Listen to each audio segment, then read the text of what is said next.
Okay, did that work? There we go. This looks like it's working. Now, somebody commented in the last one, I really need to get a better handle on how this works.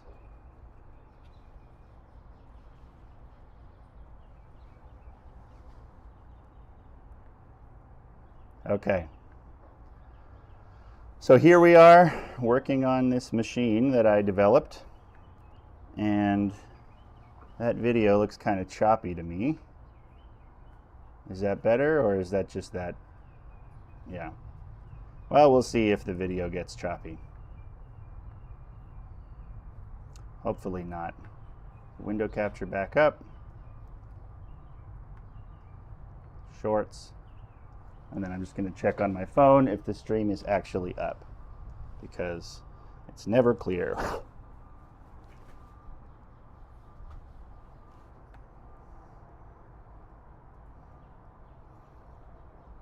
Your videos live, and I'm live.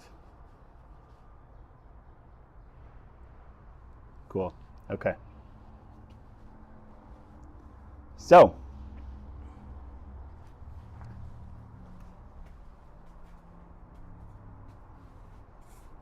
okay, that's pretty choppy. Let me see if I can lower the bit rate on this footage. Settings, yes, we're going to drop this for a second. Bear with me. Video, target bit rate, 24.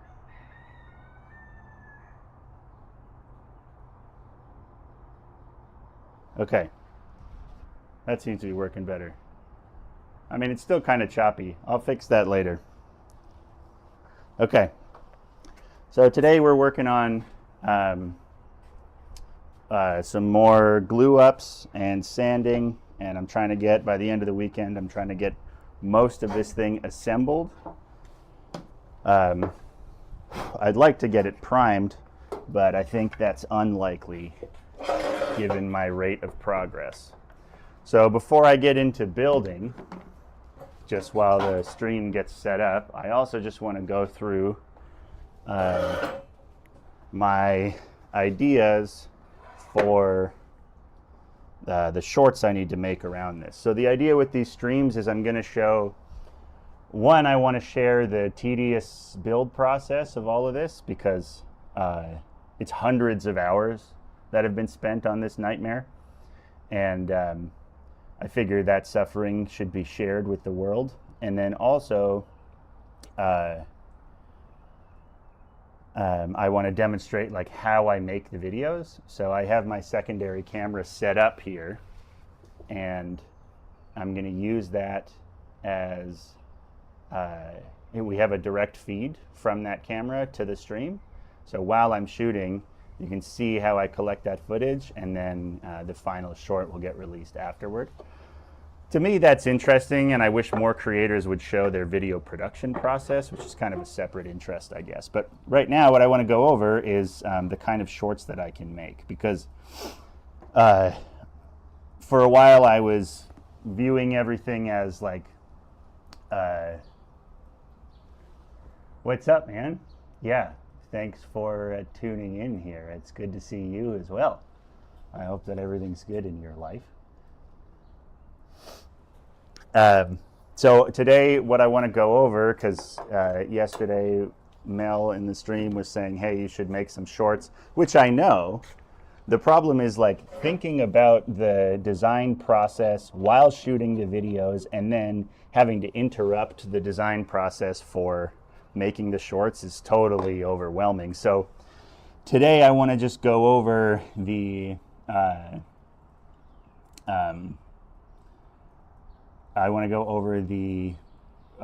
like some brainstorming for how to chop this entire process into shorts. And I had a pretty successful short that had like 30,000 views last month that I shot and edited in like, a 6-hour period. And it was just about how I solved the problem of putting magnets into the end grain. And like, there's a million of those little problems. I don't think they're suitable to be included in a large, long form video because it kind of becomes a ramble. Whereas in the short format, not only is that what YouTube and TikTok and whatever are pushing, also, I think it's more suitable to the little like tiny story arc of here's a problem, here's how I solved it. So the structure is going to be like problem, solution, transition, basically.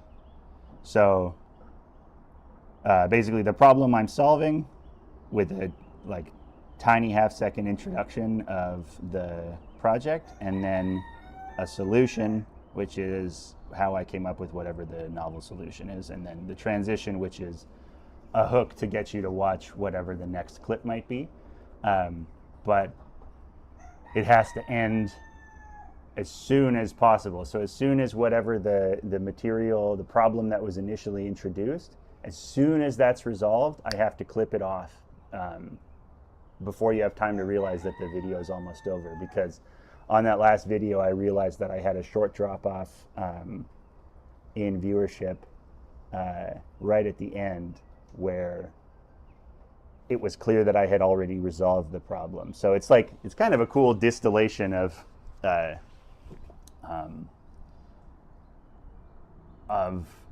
storytelling. And then it makes me think of these like 99-word short stories I had to do in high school, where it can be 99 words, no more, no less. And usually the way you can make something like that happen is by concealing, like having kind of a reveal at the end. Let me see if I can find one of them. 55-word short stories. So this one's entitled Boston. And this is the story. Boston's dream was to be an Olympic athlete. He dedicated his life to the track, ignoring any sociality or academia. The day came. He crouched on the track, waiting for the gunshot. Heart racing, he was pure focus. On your marks, set, hold it, there's a mouse on the track. And then Boston was thrown outside. Which I still like because of the reveal that Boston was a mouse. It still makes me laugh. It's a very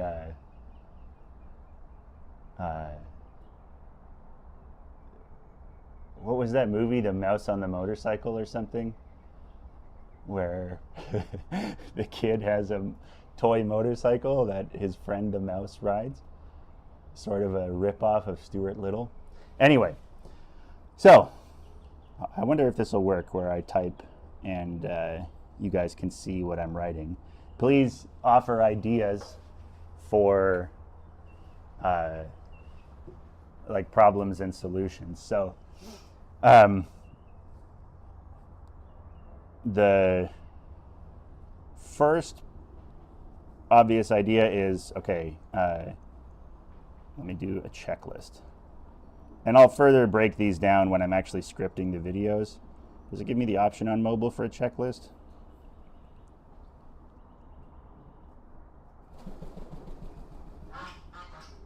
No. There we go. Okay. Does that work? Yeah, it works. Okay. So, one is obviously, why did I make the project? So, reason for the design. So that's like, well, you know, the reason there is I'm insane. But the second, more practical reason is that I found that I was consolidating all of this, like plugging and unplugging on whenever we would set up to do a show, and it would take me like 20, 30 minutes to do a setup. And then, you know, we'd play a set that's 20 minutes, and that I found was annoying. So reason for the design, so that'll be like trying to keep this as short as possible. and as parted out as possible, because the more shorts I can make, the better. So basically, yeah, reason for the design. So that would be like, okay, so here's the problem. I couldn't set up things fast enough because I play in a band that uses a Game Boy and all these effects processors, and then I also play bass and sing at the same time. And so now I needed a way to plug and unplug everything because our sets took only 20 minutes and it would take me 30 minutes to set up. So I decided I would build an all-in-one synthesizer. I didn't think it would take me this long, but here's the result. And then it'll just be the design. And then, you know, the hook is whatever the next step is. So, okay, so reason for the design. And then one, the sort of design steps I went through. Fix the fence. Wait, hold on. I want to do. Yeah, okay. I'll put that down there. Fix the fence. Well, I'll just do I'll just do router fence.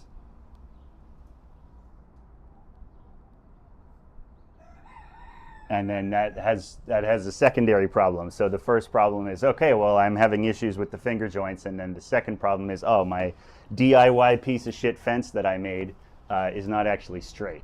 So that's good. Okay, fix the fence. Reason for the design. And then the next one was, okay, working backwards from the objects that I needed to include. So design order.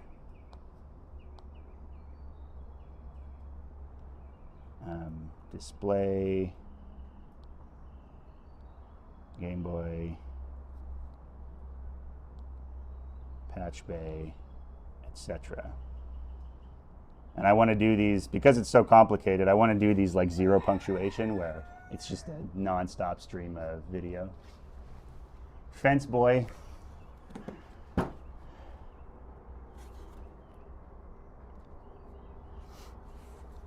Yeah, you think I can play this live? Maybe I could do a bass string across it and play it like a slide guitar. I hate it. Because like last night, I spent an hour after we were streaming Willow, I spent an hour just looking at DIY fence solutions. And then I realized that was stupid, and you know, I could just mill this down with the router or something.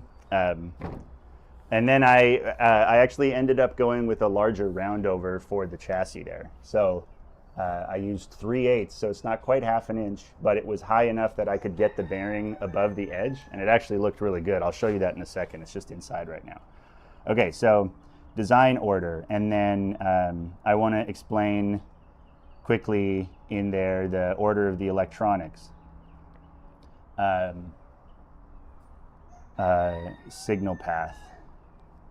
And then we can isolate each of the modules. So the patch bay, Game Boy module, display output from Game Boy,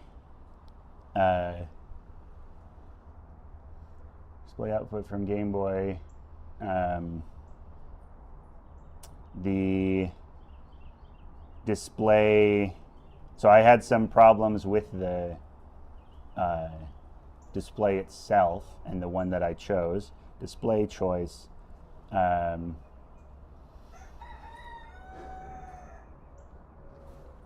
choice of the display, controlling the Game Boy with the NES Advantage, the computer inside the Game Boy, or sorry, inside the enclosure. There was problems there.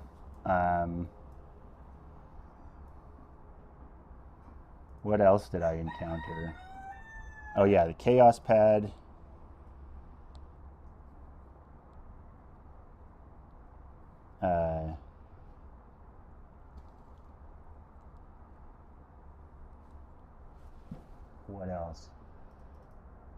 I don't know if you guys have seen any of these videos. Is there any problems so far that I haven't thought of? I mean, there's lots. It's just years of this. Like, let me look at the machine. Visualizer, so the little TV on the second monitor.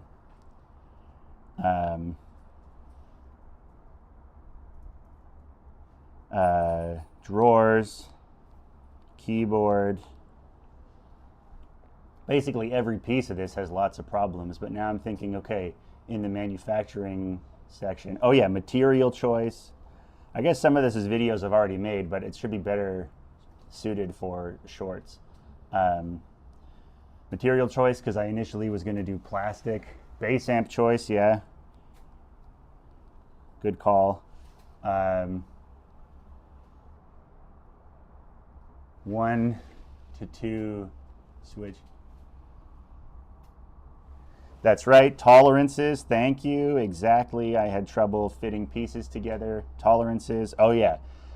CNC machining, that's like a whole, because that was half of what I've done so far is figuring out how to machine this properly.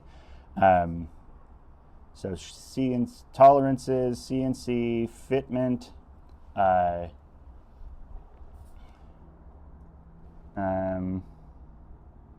moving parts like the drawers,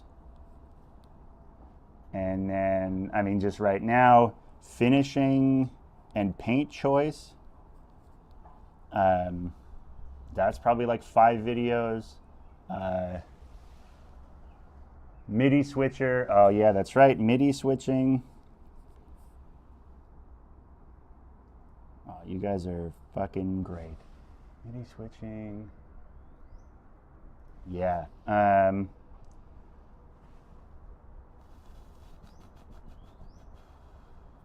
The feet, which I haven't really published any information on yet because I need to do little rubberized feet that go underneath.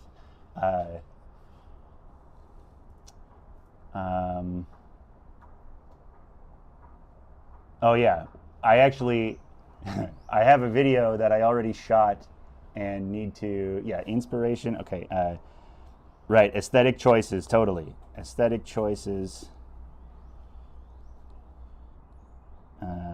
inspiration.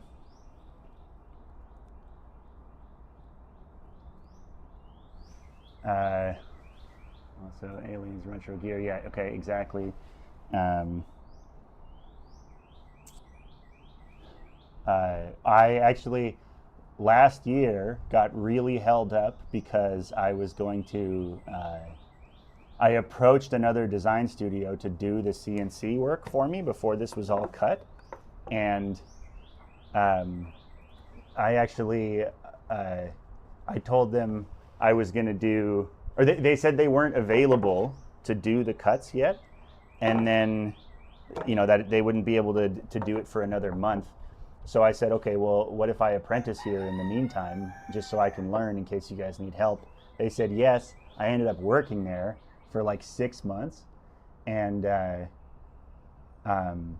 I got to learn how to program and use a CNC. And then finally, when I was ready to actually do this myself, literally the day I was going to do it, they said, okay, we no longer want anyone using the machinery for personal projects. So that night I was up till like 4 a.m. trying to scramble to get the thing finished, and then I broke the bit while I was just alone at the shop, operating heavy machinery on no sleep. And then I quit the next day because it was such bullshit. So design job.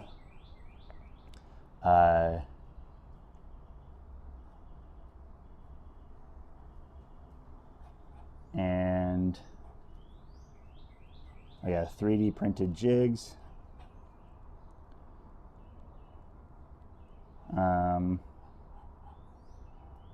Glue choice. So I've been using epoxy, and I started with wood glue, and it's set up too fast, and I almost ruined major pieces. I don't remember if this is in one of your videos, but the choice to use the Game Boy Color. Oh yeah, okay. Game Boy Color over OG Game Boy. That's great. Oh, you guys are so useful.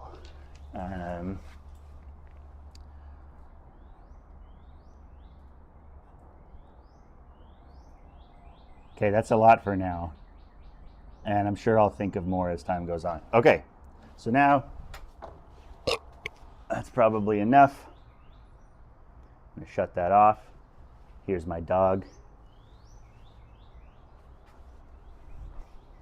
And then let me see if my secondary camera is working.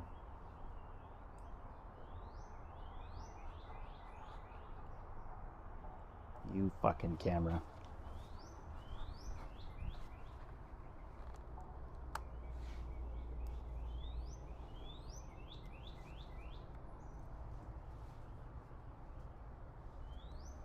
Ah, yeah, well, just general problems with LSDJ.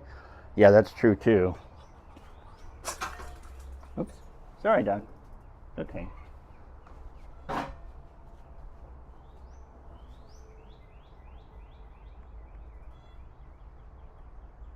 I wonder if I can. Is it possible to set. Okay, I'll bet him in a second. Is it possible to set OBS to. Yeah, see, when I just switch in and out of this and then it works. That's weird. I wonder if it's possible to set OBS to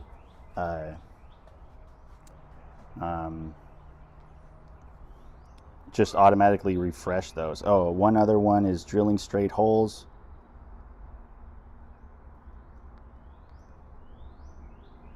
With tiny drill press, because I had to actually upgrade the chuck on my drill press. Yeah, fitment, glue choice, grain filler, sanding, all this shit. What a dumb project. Yeah, okay.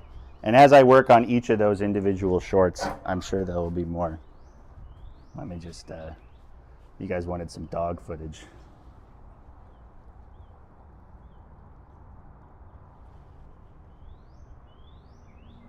Oh, here's a conflict. That's interesting. If that camera's on, I can't do close-ups. Here's one dog. Hi, buddy. This is Leroy. And here's Doc. What are you guys doing? And here's Chuck, my duck. Yeah. Chuck isn't allowed on the porch because he bites the dogs.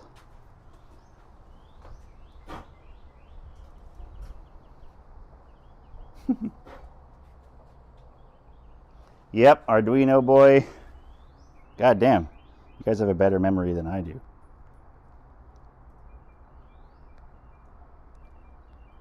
Arduino boy. Really makes me nervous that they stopped making the Arduino Boy Pro that I'm using.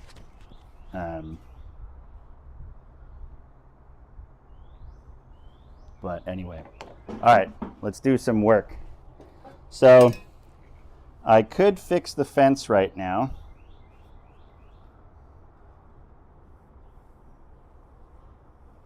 But if I want to do that, I need to use my router sled, and I don't know anymore if it's actually straight. So just a sec.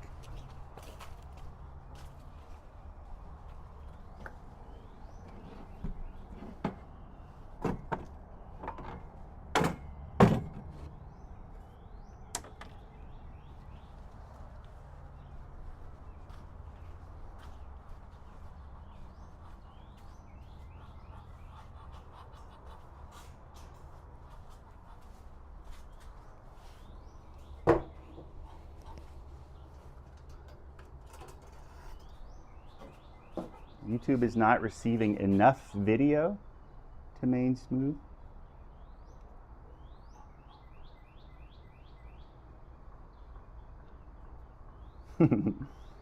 I wonder if that's why. Hang on.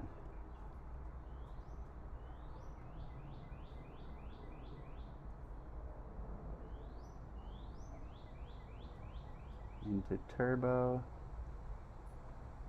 If I switch networks, is the stream going to go down? Okay, I might lose you guys. I don't know. Let me know if the video is messed up or not.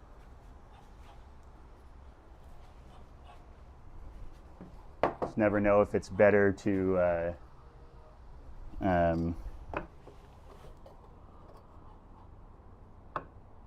I never know if it's better to drop the stream to fix the video or what. And I don't know if that error is going to go away. Okay, this is reasonably straight. So in theory, I could use this to straighten the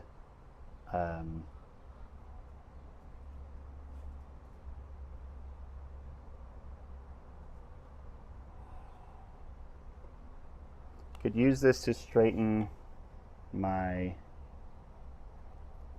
I just don't want to do that because it sucks. Sounds like a terrible experience. Okay, so if I set it here, and then I use my router sled like this, in theory, it should work, except now I don't know if the router sled is straight.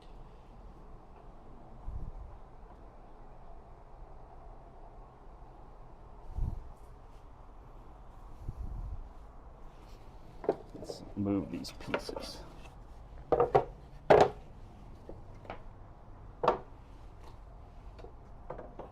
I also don't know if I actually need, yeah, I do need the sled, or the fence to be flat. So,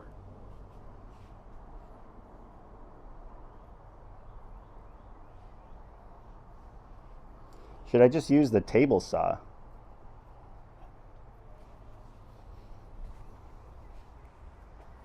I don't know if a table saw is precise enough or if it will deflect too much to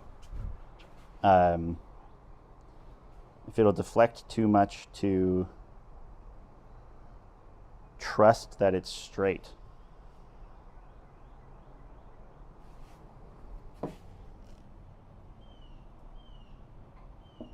Because this is like, yeah, this has to be straightened. But I find that my router sled is imperfect, so I can't really rely on it.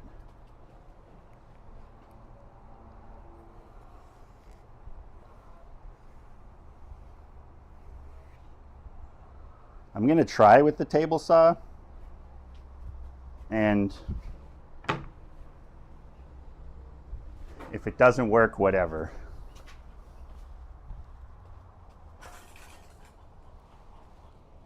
So I'll get this going.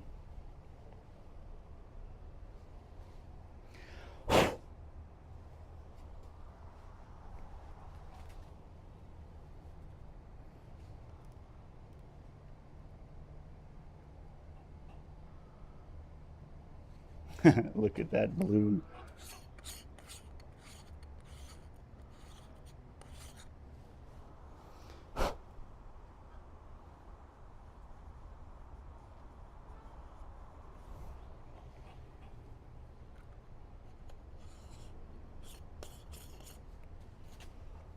Drama.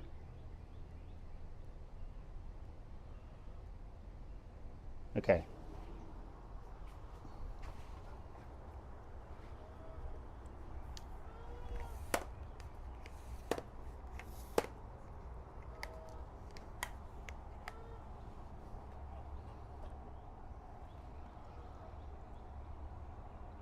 And then if the table saw doesn't fix it, that's fine for now. I'll just work on other portions that don't require the table saw.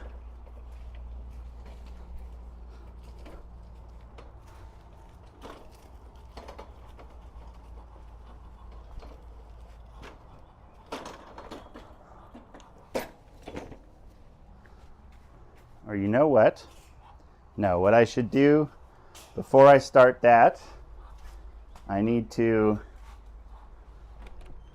trying to make sure, for the sake of like optimizing my process, I got to make sure that anything that has a dry time, there's always something drying. That way I'm making better use of my time. So I'm going to do one quick glue up here of the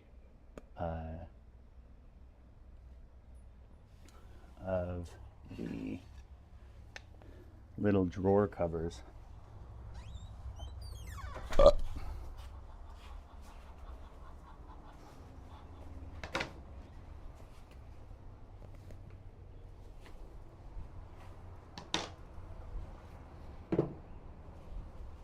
Okay.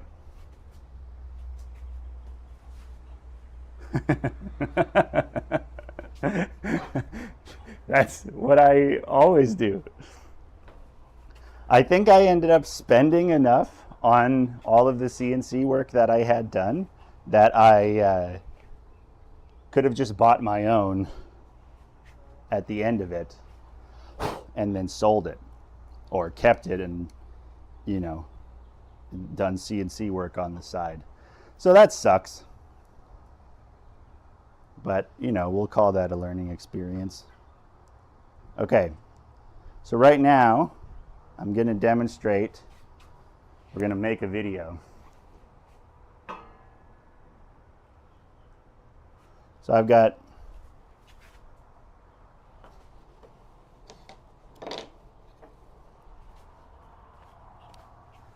there's these two pieces. Let's see how I can shoot this.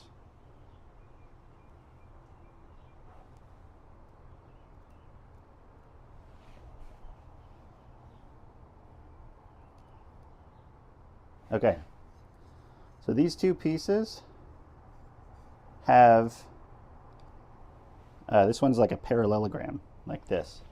Need a better way to shoot that. Let's get some deep focus. Okay. Fuck. See, this is the kind of thing I'm talking about where, you know, I try to make a feature film for every episode, which I like doing, but it is very inefficient. Okay. Or at least I can see there.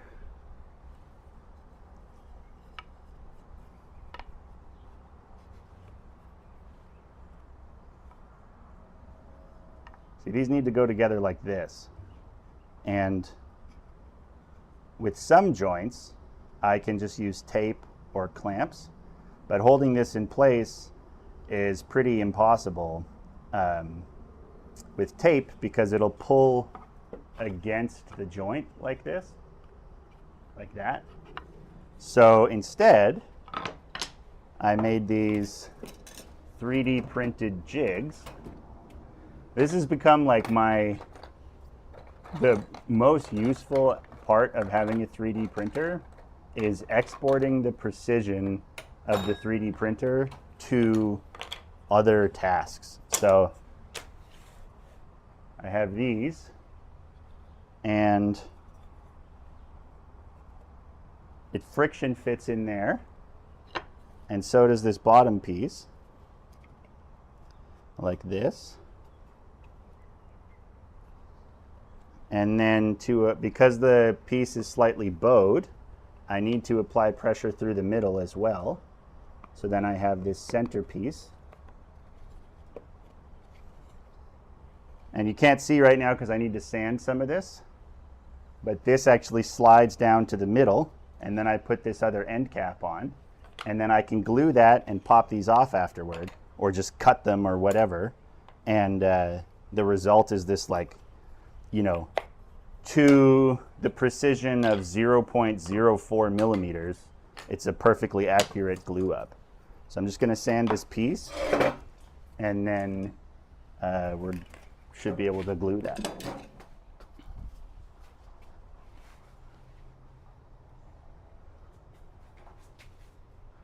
Let's get a different angle here. You know, I really, really hate tripods.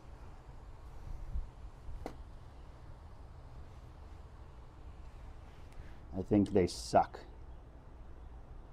The fact that I have to adjust 3 legs every time is totally unacceptable. And then there's no monopods that are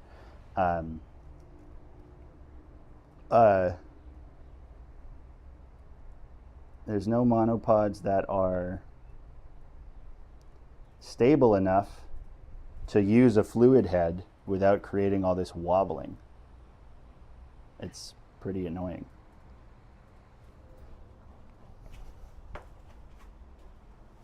I think I said it yesterday. I just need a huge stable stand that will, with a pneumatic arm that has a 12-foot reach. So I can just have a stand on a base with a big arm like a dentist's lamp, and then I can just float the camera in vertical and horizontal space wherever I need it. But then it would have to be some industrial strength stuff for it to not wobble with the payload of the camera. These are the things I think about instead of just resigning myself to being okay with adjusting the fucking tripod legs. So, is that recording? Yes.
And what I just realized after sanding this is that I'm not going to glue it yet because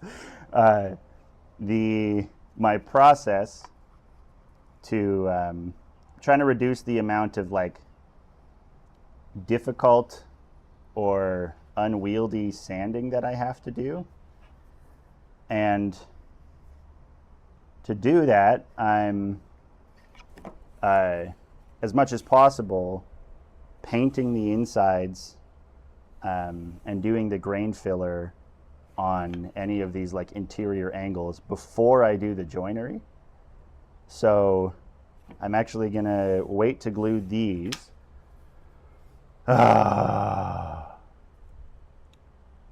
And yeah, that's that's what I just discovered again. So I can't glue these yet because I have to apply the grain filler, and I can apply the grain filler now. So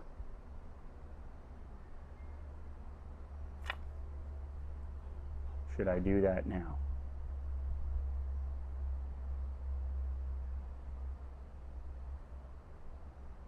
I could do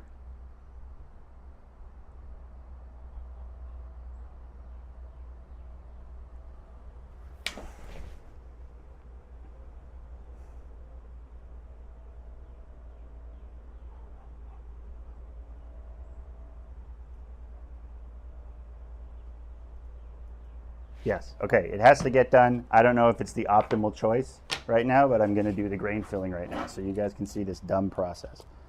I'll be right back. I got to go get a scrap credit card. I'll give you guys the duck cam for a minute here.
Okay.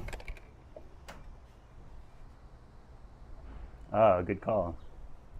I'm allergic to chickpeas, but I'm also Turkish, so it's difficult. You want to go for a walk, Lee? Where's Doc? Did you go inside? It's okay, Lee, go ahead. Doc?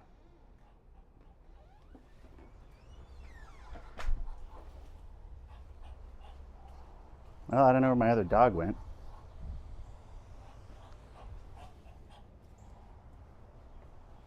Chuck it off the porch. Come here.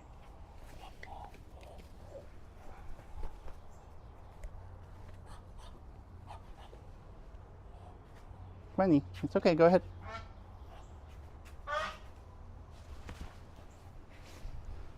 Okay. So,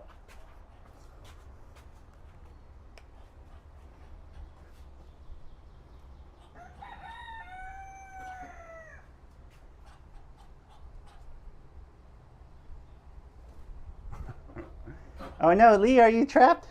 Okay, you want to go in, buddy? I thought you had to go to the bathroom. Come on, let's go. That was so sad. Did you see him looking through the jail bars? Okay.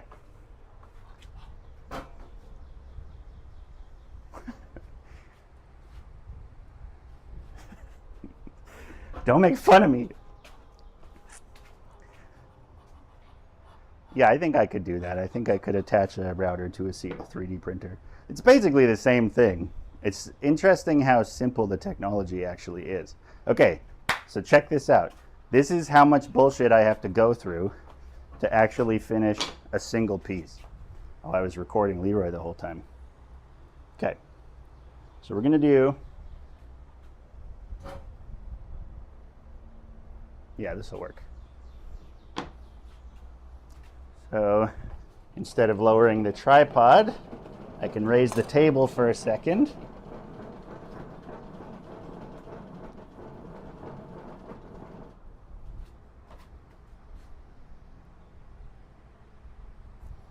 Okay. So what I'm trying to solve is the fact that there's all this end grain. Let's see if I can get a little microscope shot.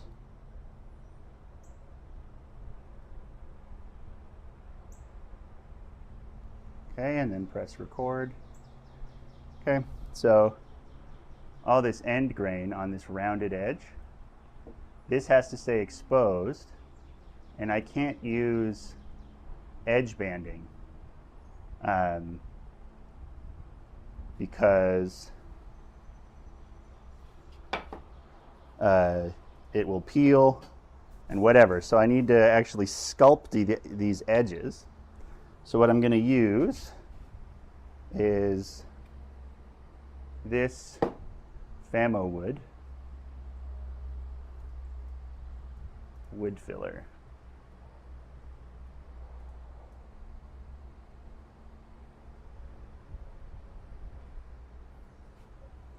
Now this stuff, it's like a paste that I spread, and then after I do that, I then apply this Z-epoxy grain filler so that I actually have something hard to engage with. Now I've already done the Famo wood on this piece, but I don't know if I've done it enough. That's okay. So we're going to sand it really smooth. We're going to go with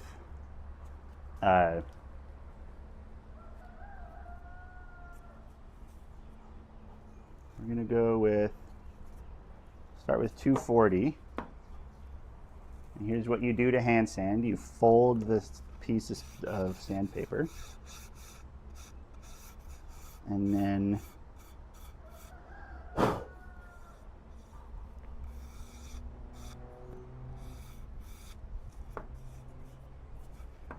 we use something even finer, like 320.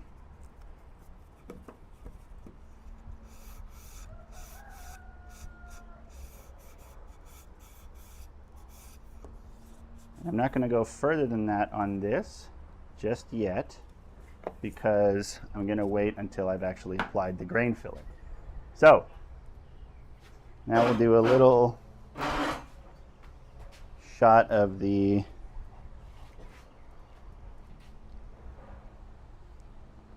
do it right here,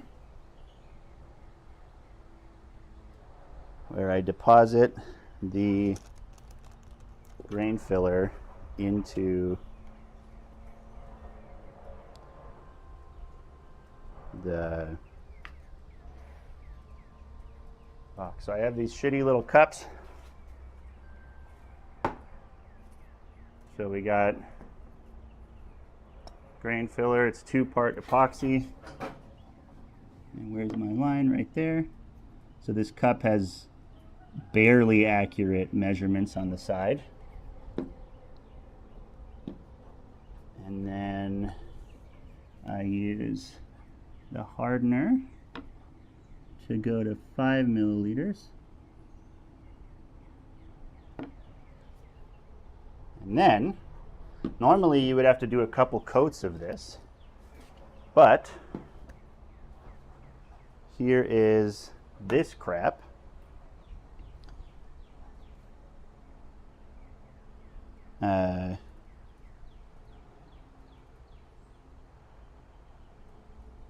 Which is glass microspheres.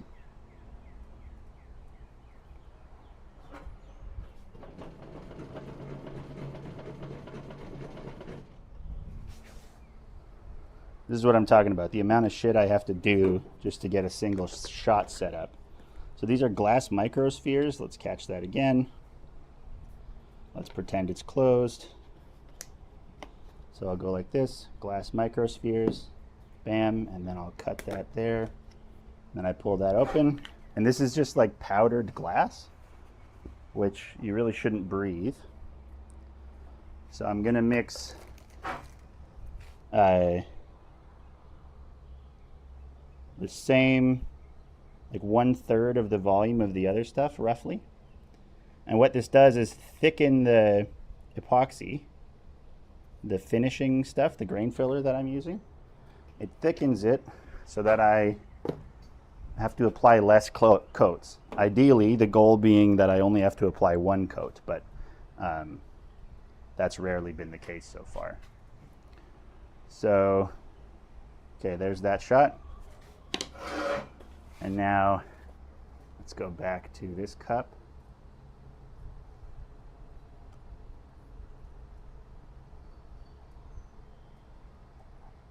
Okay.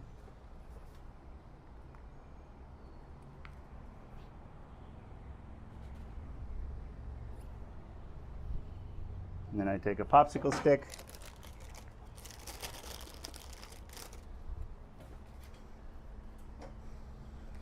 Raise the camera up. Shoot this. If I can get close enough. Okay, record. The good news is I should only have to record this once, and then every time I want to talk about this, I can just reuse this footage.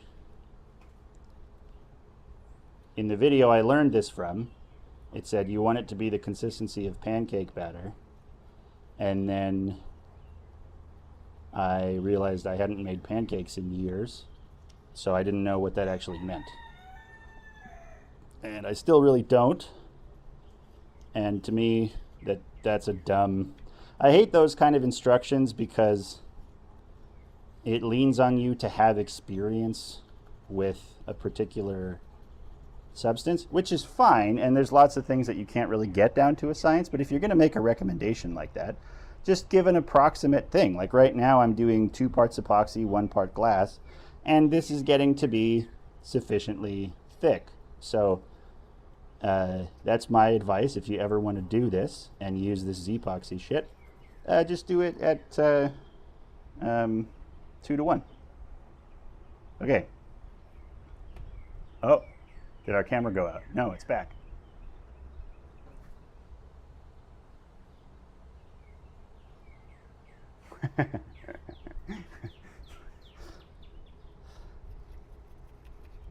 Like, I'm telling you not to inhale the glass dust, but there's several other things I might advocate you do inhale. But I can't go on record saying them because I'll get deported. You made pancakes an hour ago? Okay. What do you think of this? Fuck. Shit. I can't line it up.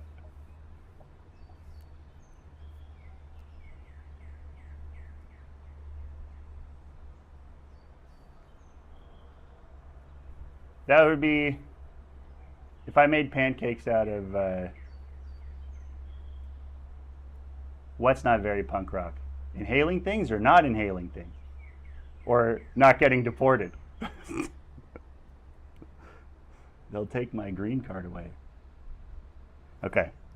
All right, if we could make an epoxy pancake out of this, then that's sufficient. All right, so now we're going to go like this. Can't really see. The other thing that sucks is when I'm setting up a shot, I then have to, it takes time, and then this stuff dries quickly. So I hate that. Why did I do this to myself? I could have just had the idea and been like, no, I'm not going to do it. I'll just watch Carl Pilkington videos until I die. And that would be an acceptable life.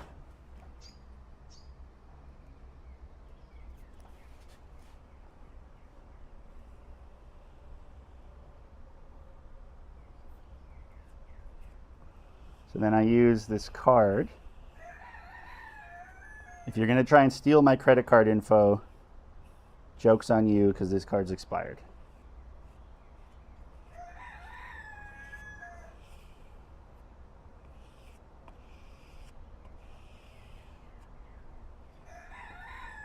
And then I'm going to put gloves on.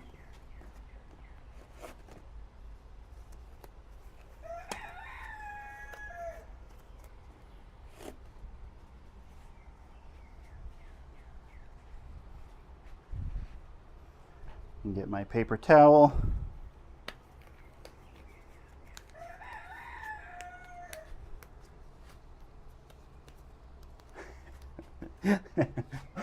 Yeah, I can do that. I'll just source some Brazzers videos and we can use that. Sample some deep house. I've been listening to Cobra because I watched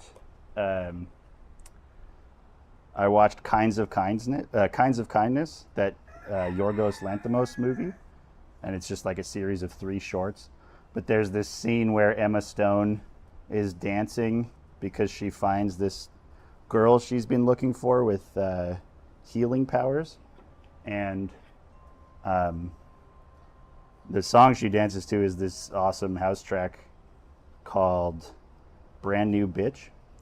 And I have trouble getting into a lot of like dance music because I really like the electronic sounds. I just can't deal with how simple the production is. And the reason that by production I mean like the compositional structure. And the reason that it's simple compositionally is because you need to be able to dance to it. But as like a as just a listen experience, you know, all the stuff I love is insane, like the Blood Brothers and Dillinger Escape Plan and stuff. And there's no real house tracks that are as compositionally dense with sudden changes like that and low repetition. So I find it kind of difficult to find things that I like. But anyway, I've been listening to this Swedish girl, Cobra, and I really like the music. I don't think she makes her own beats, but Um, I like that there's a lot of house tracks that are just uh, like audio porn. She's just talking about, you know, very adult themes. She's talking about her downstairs. And they're just basically erotic novels to a beat. And that makes me laugh.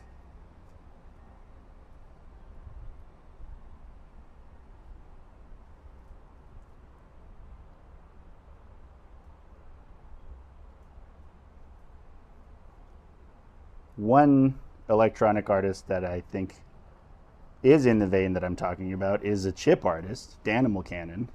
And I think that's for two reasons, which is one, he's a metalhead. Um, I've booked him a few times at a house venue I used to book for in St. Catharines, Ontario. But and then also because LSDJ is a tracker, it kind of lends itself to complex production because it's always showing you all of the available beats, and it kind of like encourages you to make dense compositions.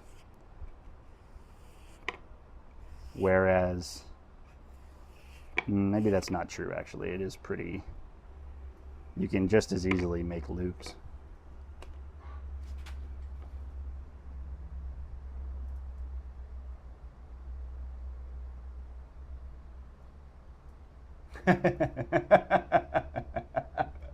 Look, fuck you, buddy. At least you can watch something else at the same time. I just have to be here doing this. Imagine how much worse this is for me. This is part of the reason I want to stream this, so I can share the self-harm of this fucking project.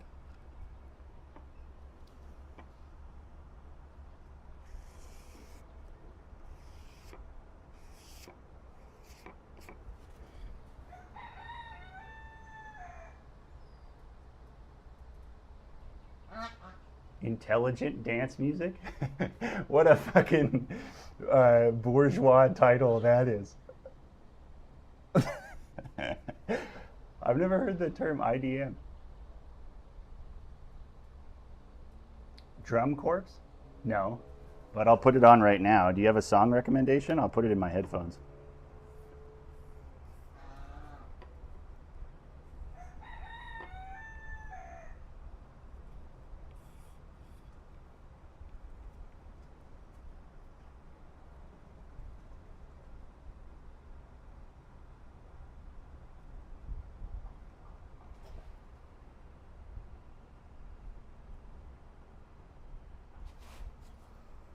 Damn, can I do two sides of this at once? I don't think so. I guess maybe. It's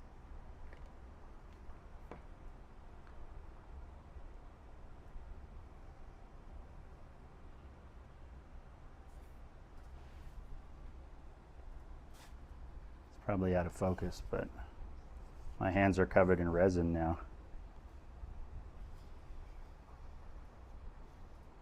Damn, this is setting up really quick because it's so hot out.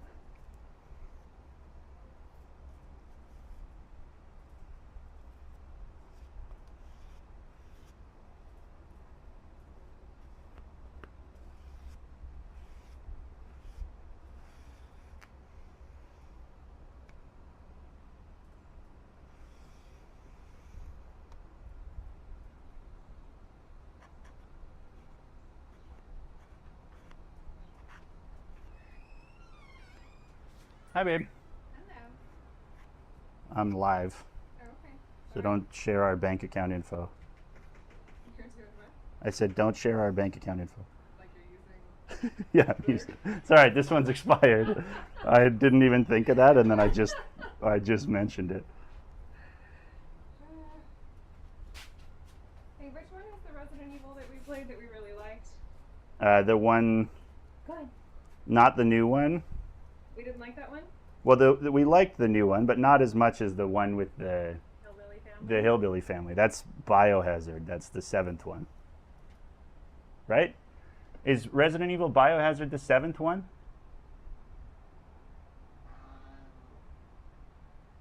Village, V-I-I-I? Yes, this is the one with the family. Yeah. Yeah. Why do you ask? My client was trying to play through The Last of Us, Oh, yeah. and he has an infant, and he was talking about being scared while his baby was on his chest. And then it was like, you know, his baby could tell his heart rate was high. And I was like, you can, like, you know, I was trying to recommend. So you suggested him a scarier game? Well, at least it's not like just a point and shoot. Like you're pausing to solve puzzles, sort of. Yeah, there's you know? puzzles, and then that guy cuts your hand off. Yeah, that's right.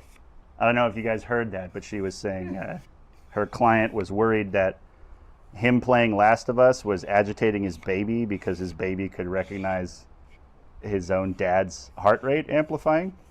So then Well, it was my awesome. wife suggested he play Resident Evil 7, which I think is way scarier than Last of Us.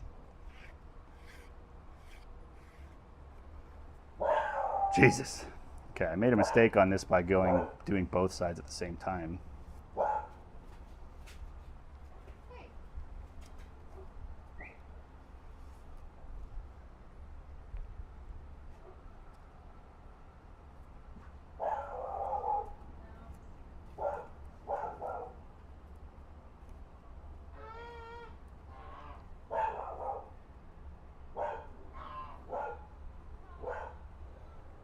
Okay, so I'm going to set this here, and then I'm going to wipe the piece. You guys understand that there's 65 pieces of wood I have to do this to?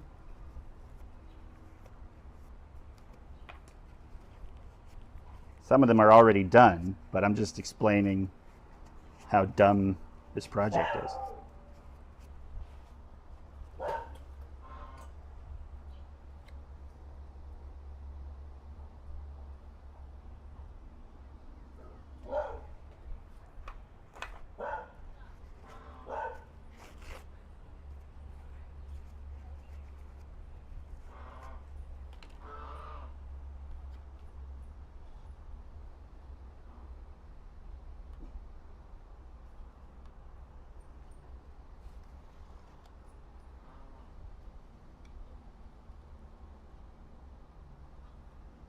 Okay.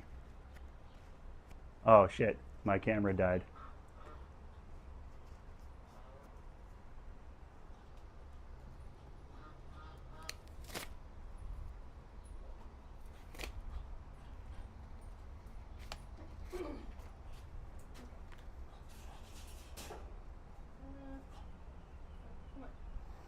Okay, I was going to say there's one piece done, and you guys can't see it really, but it's actually not done because I didn't apply it thick enough because it soaked up the shit. So now I need another glove.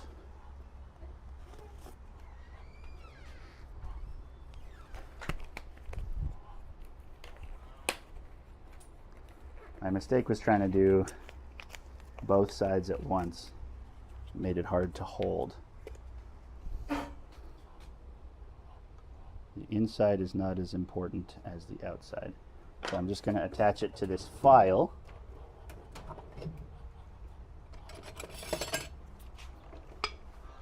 Fuck. Yeah, that's not going to work. Okay, so I'm just going to set it down here. And you guys get to watch me do this again because I really cannot spare a minute to fix the camera or read the chat until I have this stuff applied. Otherwise the epoxy will dry and then I'm screwed. Hey Doc, it's okay. My dog. Doc, don't worry.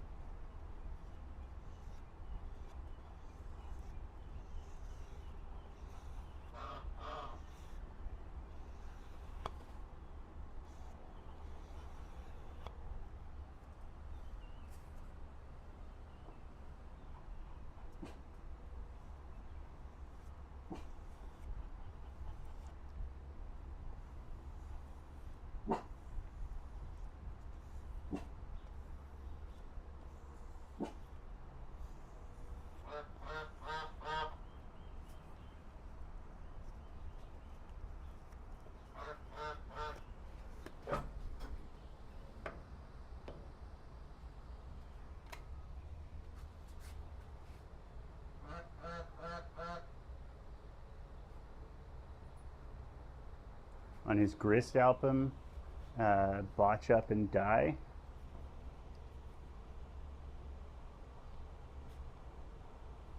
I do like Botch.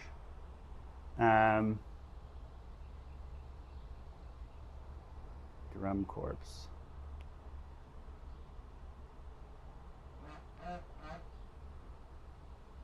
Botch Up and Die.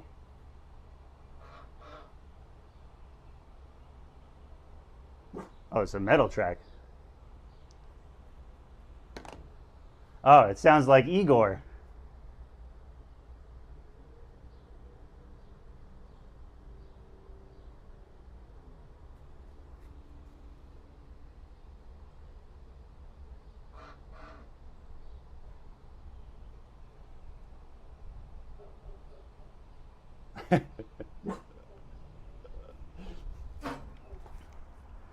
Yeah, this is sick. When they play live, do they use real guitars? Or is it just an electronic set? One sec. Doc, come on.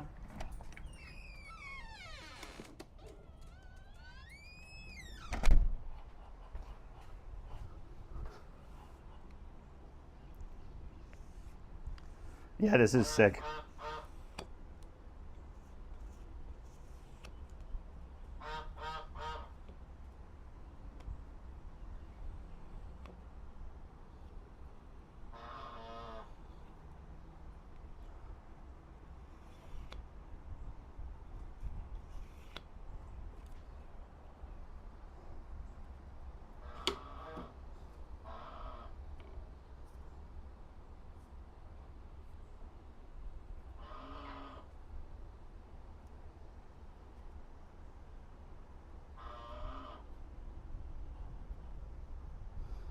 Yeah, this is just power violence,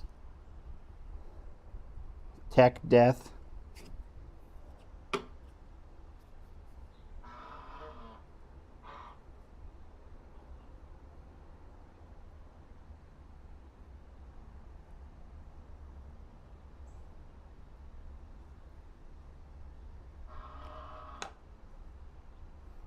Yeah, is this a band or a single producer?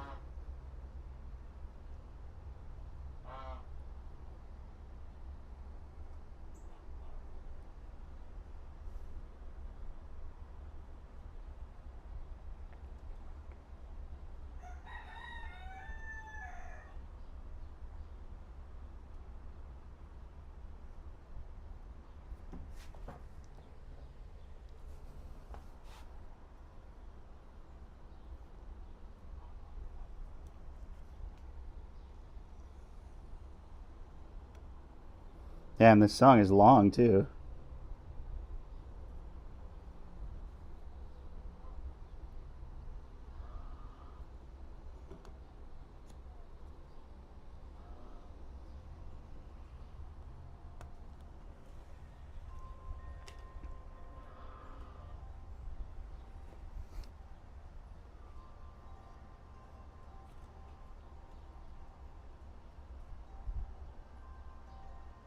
Yeah, sweet.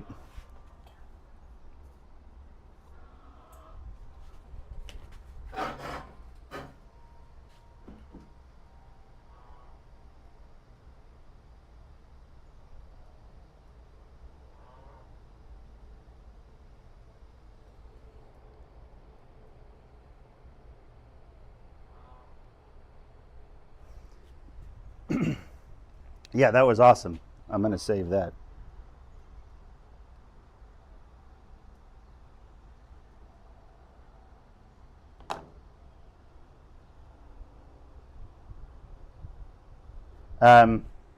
You asked if I've ever seen Pup live. Yeah, I've seen them like probably 8 or 9 times. I'm from Ontario, where they're from, so when they were coming up, I was just seeing them like in little clubs.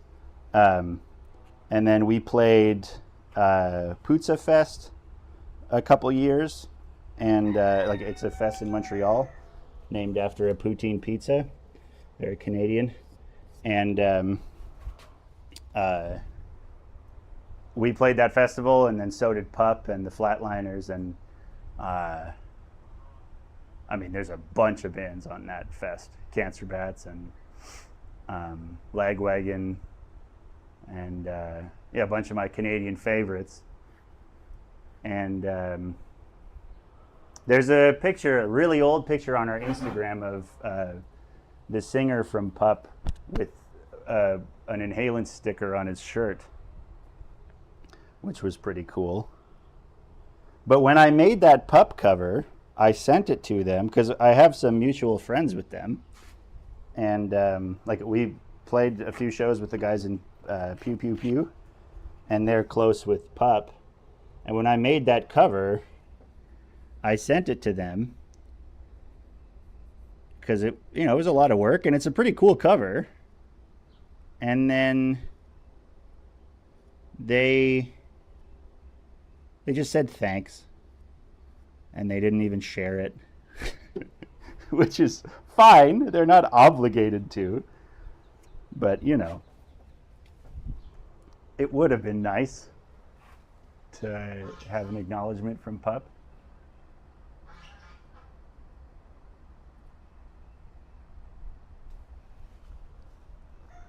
Okay. All right, I'm going to run and switch out the battery, but I'm going to let this dry here. This was a mistake.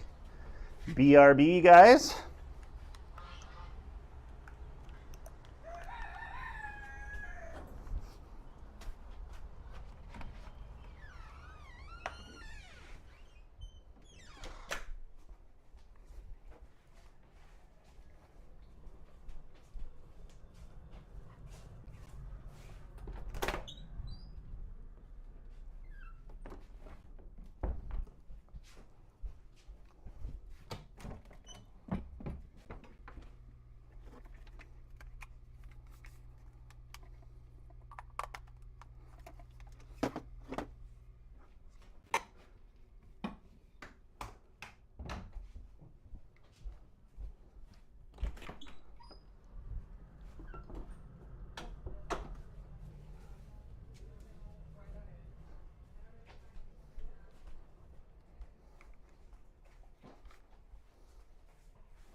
Okay.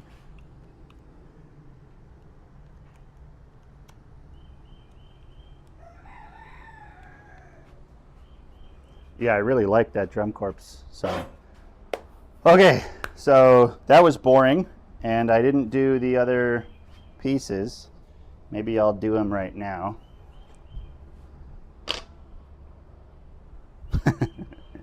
Yeah, sorry guys, this is going to be not the most fun part of this stream.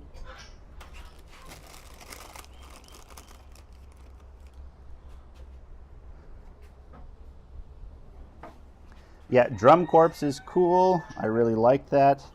I also really love Igor, which is pretty similar. That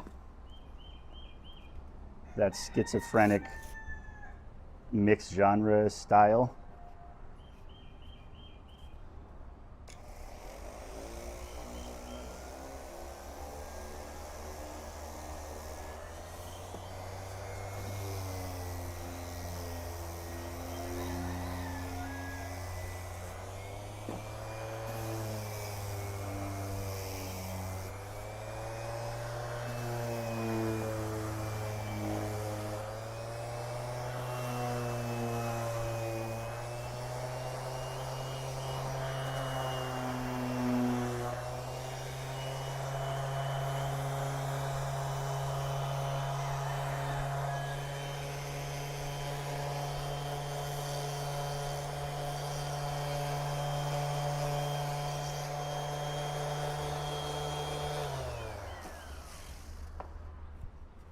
Okay, I'm worried I'm going to rush these, so I'm not going to do them right now because I'm not sure that I can call those two parts finished yet.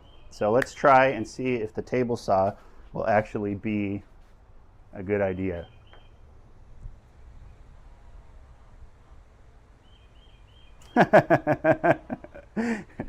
What's your day job?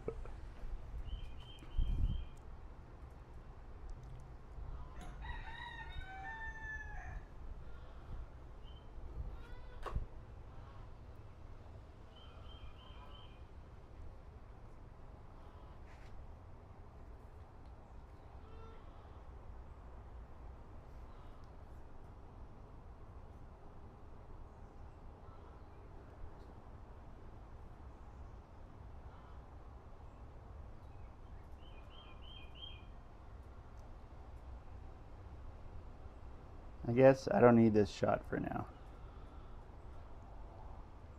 Or maybe I do need it.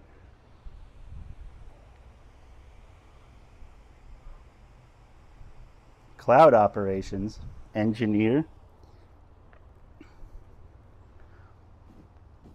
That sounds like a Miyazaki, like fantasy sort of job. Like,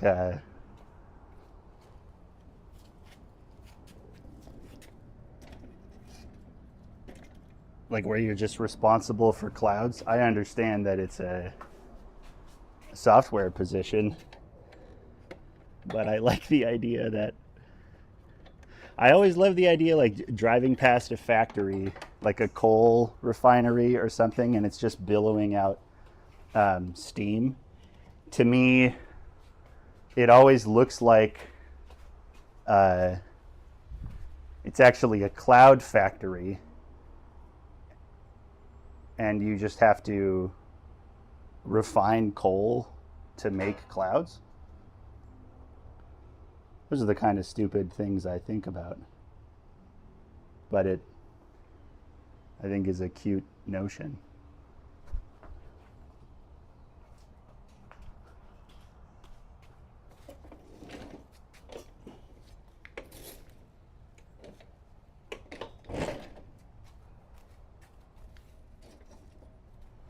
Okay. So we're going to see if I can straighten the fence this way. The one issue is going to be if my blade can get high enough. And I don't know that it can.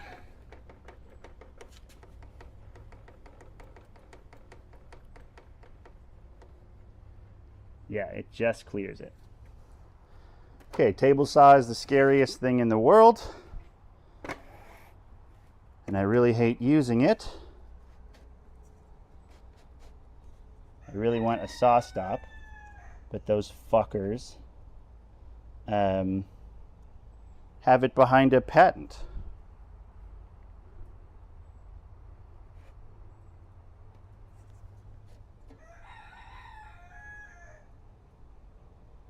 Okay, so we're at 5 1/8 inches, so I'll just do it to 5 exactly, so that there's some purchase. Now, I do not have a lot of confidence in this method. Okay.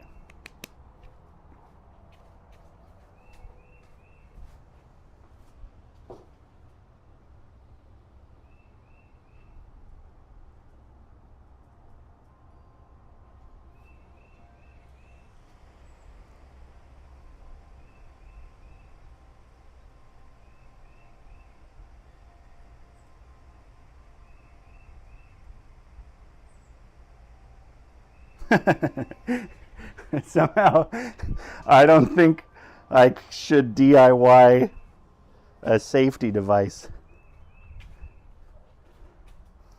I could, yeah.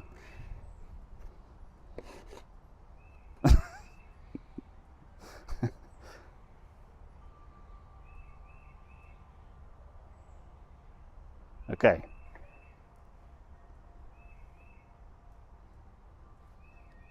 This is so special.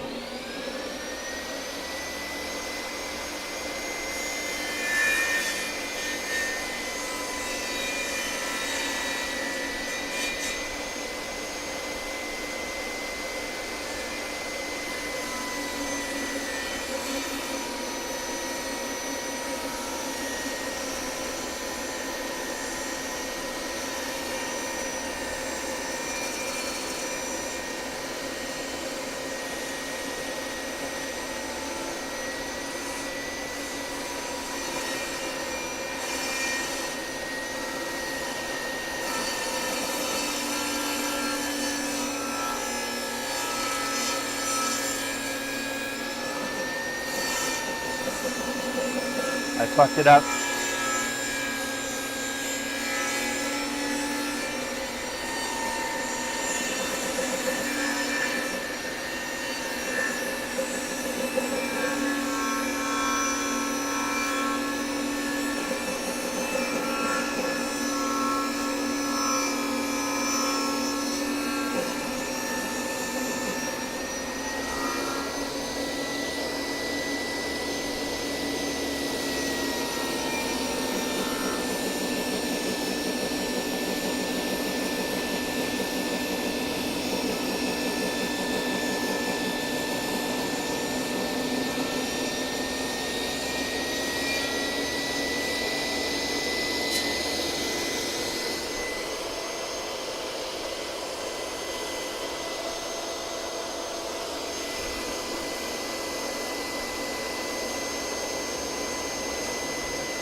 I don't know if you can see. Pretty sure I made it worse.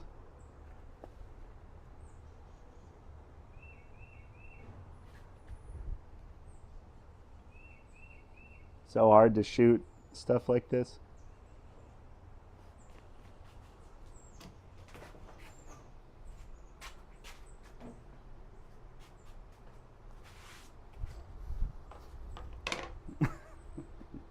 Yeah, I really don't think that worked.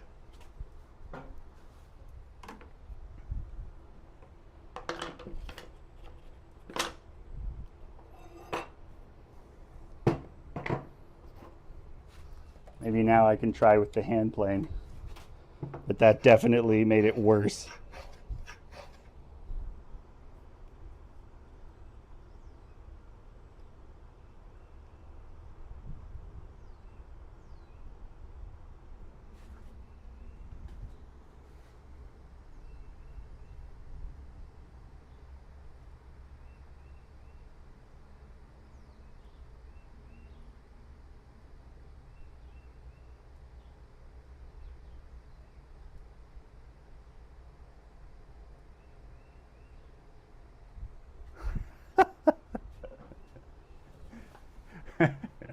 You guys are judging my my saw safety. I resent that. All right, I used a little bit of the push stick. It's so fucking scary.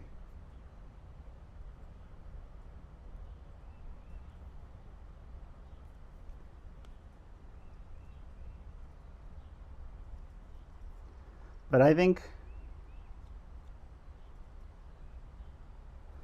if your penis can't take a hit from table saw kickback, are you really a man?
Wow.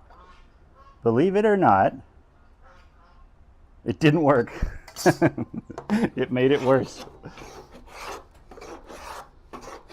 And in theory, I actually don't quite understand how a plane works if it's not. Actually, this is working.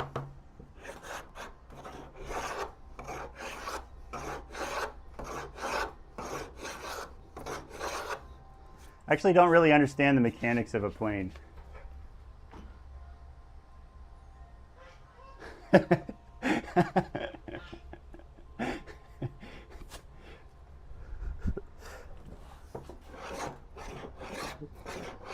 This is my safety groin is excellent.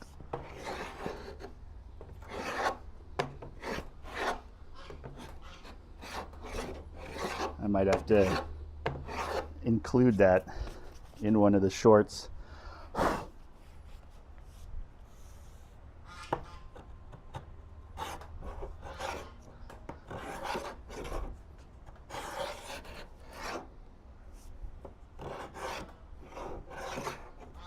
Can someone explain to me the physics of a hand plane? Because I don't actually understand how.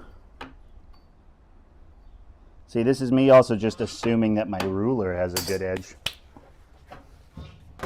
My cheap ruler. Oh. Well, it worked. Pretty sure I didn't actually need to do the table saw bit at all. But I don't really understand how a hand plane. Shit. Watch me fuck it up now because I'm doing it left-handed.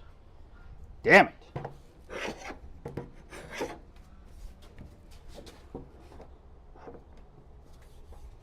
I don't really understand how a hand plane can work if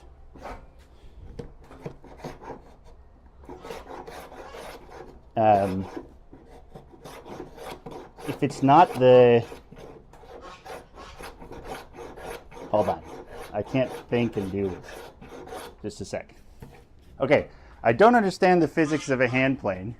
How can it possibly work if you're trying to level anything that's not shorter than the plane itself? You know what I mean? Because wouldn't it only, like if the piece of whatever you're trying to plane is longer than this, wouldn't it rock in a way that doesn't flatten it? I don't understand.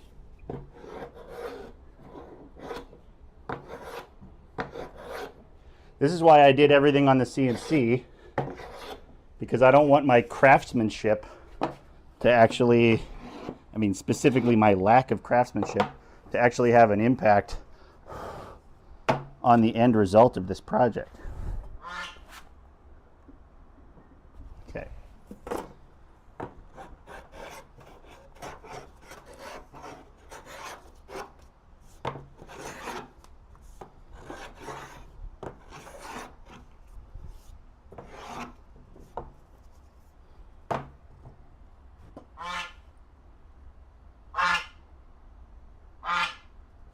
Okay, almost there. The other thing is I don't think this hand plane is calibrated properly either. So, you know, whatever. Now, still a little bit high here.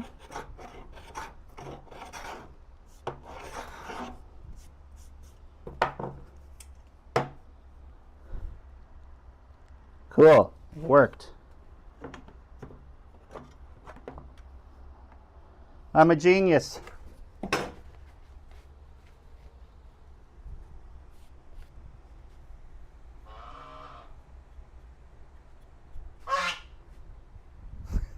Chris, you're saying you're blaming the YouTube chat format?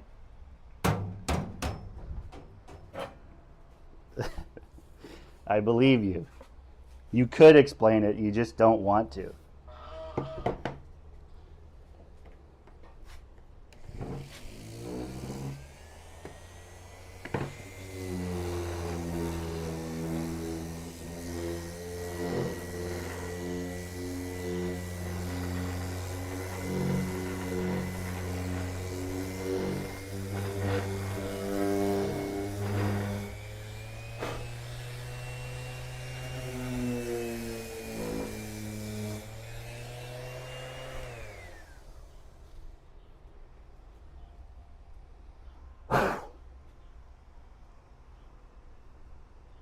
All right.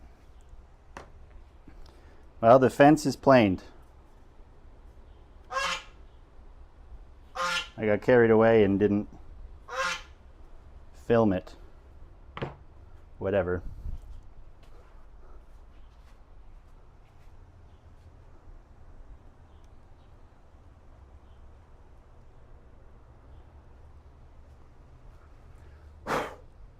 That's the other terrifying thing about this project is I get stuck. So I'm trying to film stuff and then I forget to do it because I'm so focused on a critical part, which is probably the most important part to film. And then it's just, you know, it's lost forever and I don't get to record it again. All right, so that was, I got to go to therapy and I'm going to go tell my therapist when I ask her, why do I feel like I never get anything done? And she's like, you know, well, I can understand how you might feel that way. But you know, the answer she never gave me so far is, well, maybe you're working on dumb shit. Maybe you give yourself projects that could never possibly be complete in a timeline that you are comfortable with. No, she has said that, and that's obviously the case. I'm going to go to therapy, and then I'm going to come back, and I'm going to keep working. We're going to do some more glue ups, and we'll see if we can get Chris fired.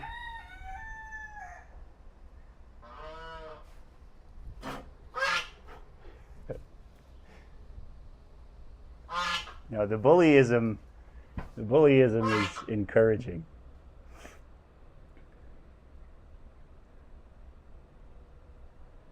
Bullying is hilarious. That's the problem with the whole anti-bullying movement that we went through when I was a kid. They never mention that it's also really funny. And that's unfortunate. You know? Subtle bullying is hilarious.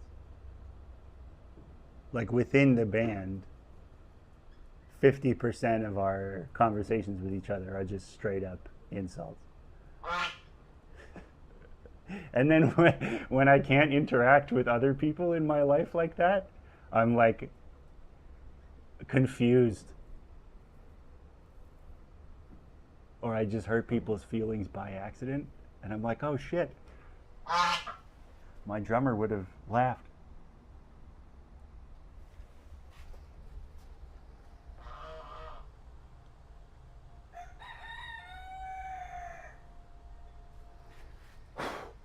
No, that's right. But that's also funny from the outside.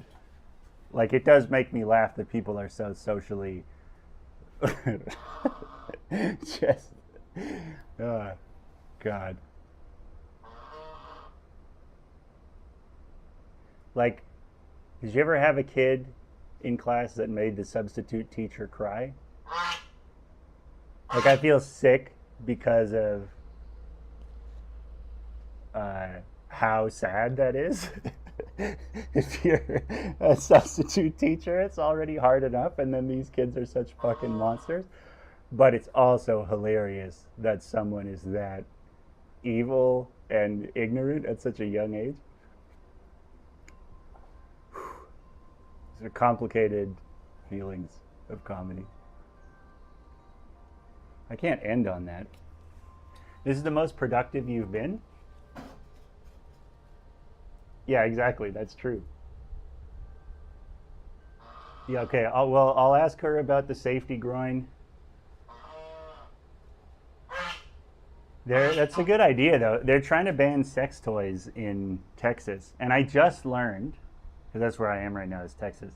I just learned that technically in Texas, sex toys fall under a category called obscene devices, which on its own is hilarious. But actually, if you're in possession of 6 or more obscene devices, you are breaking the law. So if you have 6 dildos, much like having more than an ounce of weed or whatever, they consider it possession with intent to distribute. Like you're probably going to be selling these obscene devices. That's already illegal. But right now they're also voting on a thing that bans the sale of sex toys in the state of Texas, which is even more pathetic. Like, wouldn't you be embarrassed to propose that bill in the state senate or whatever it is?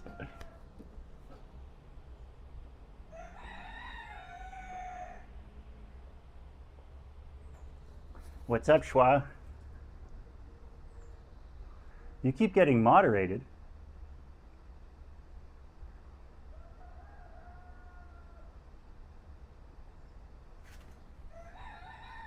Yeah, exactly.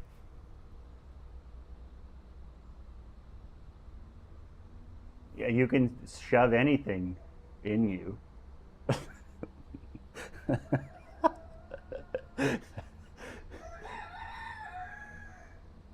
But I think the way that some sex toys are sold right now is they like the sex toy companies officially have to categorize them as like massage devices and stuff. Like, of course, the Hitachi wand is already intended to be a massage device, but I think that's the category they fall under. So they're trying to specifically legislate away from that.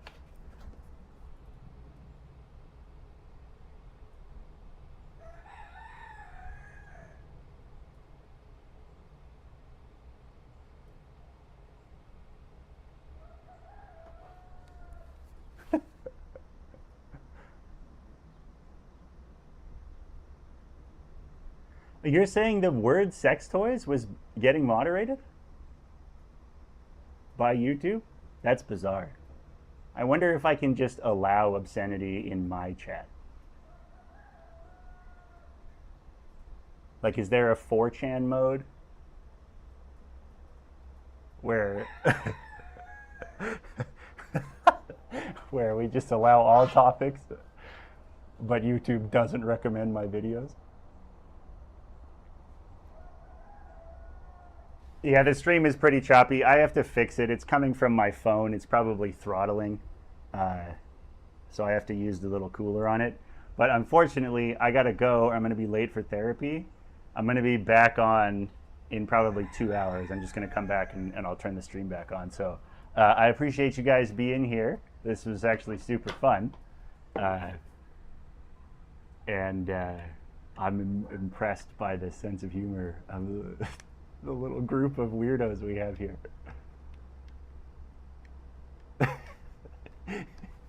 Yeah, I don't think 4chan mode would last. I might get removed. Yeah, I guess they have to have that stuff in place so that people don't spam like, hey, check out my nudes.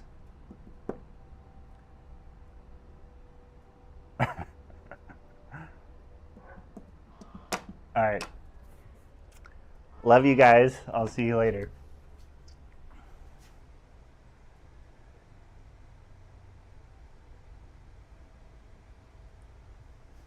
I promise you didn't miss anything, Schwa. You really did nothing. If you want to scroll back through the last 2 hours in the VOD, you'll see that I just scraped epoxy on a stick. Really, it's the chat that's been holding it together. So, all right, I'll see you guys a little later.